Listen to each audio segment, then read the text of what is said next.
Peggy 18.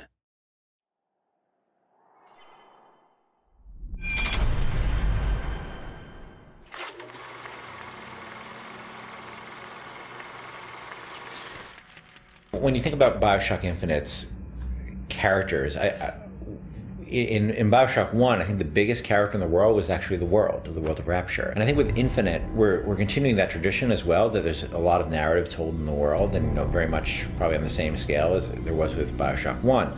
But we also saw an opportunity to bring the dynamic element of storytelling to the characters.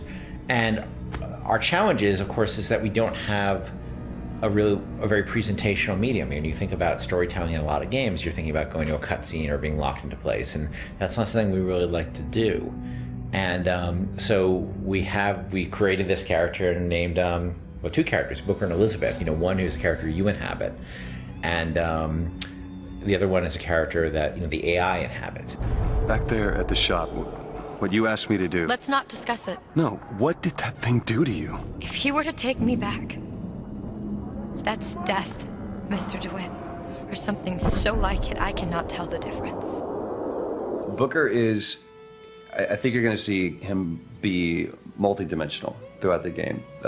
Starts off very, very simple, and if you know history at all, he's a former Pinkerton agent, which those were bad guys. Bad guys feared the Pinkertons. And the fact that he was kicked out of the Pinkerton agency should kind of give you a little bit of insight into what kind of guy he is. He's seen a lot. He's done a lot. He's got a lot to make penance for.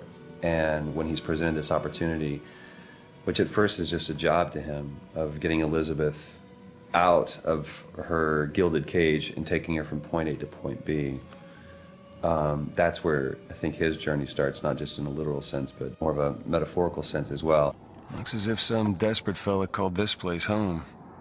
What does that make us?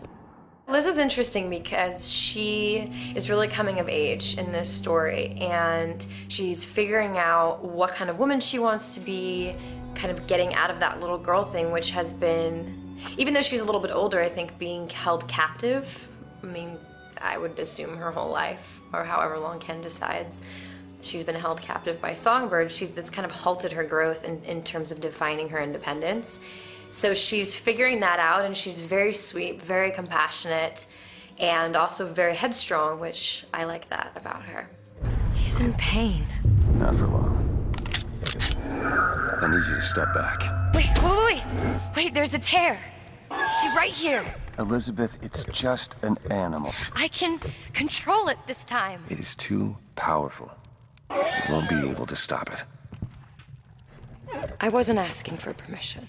In terms of what I look for in a voice actor, I look for somebody who can inhabit the role. And sometimes they'll bring something to the role that I had no idea, and I'll change the role. With both of them, I think I saw people who sort of inhabited the basics of what I saw in the character, but they're also very good at taking direction. They're very good at responding to feedback, and that's what I mean more. That it's less direction and more feedback, because a lot of times I don't even know what I want, and I'm just sort of saying, let's try in this area, and they're very open to that, and they're really generous in the process, and that's been incredibly helpful.